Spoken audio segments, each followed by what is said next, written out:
জিহাদের ময়দানে কেউ যদি শহীদ হয়ে যান, তার মর্যাদা আর দুর্ঘটনায় পতিত হয়ে কারো যদি মৃত্যু হয়, তার মর্যাদা এক জিনিস নয়। একজন হলো শহীদ, আরেকজন হলো শাহাদাতের মর্যাদা, দুটো দুই জিনিস। অর্থাৎ আমরা এটা খুব সহজভাবে যদি বোঝাতে চাই, কেউ আমার সন্তান, কেউ আমার সন্তানের মতো, দুটো দুই জিনিস।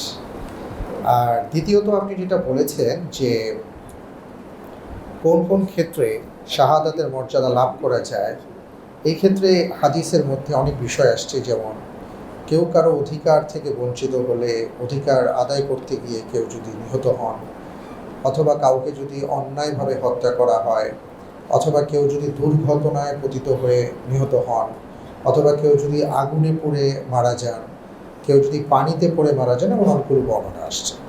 তো এই সকল মৃত্যুর ক্ষেত্রে বলা হয়েছে শাহাদাতের মর্যাদা লাভ করবেন, কিন্তু এটা সরাসরি শাহাদাত নয়।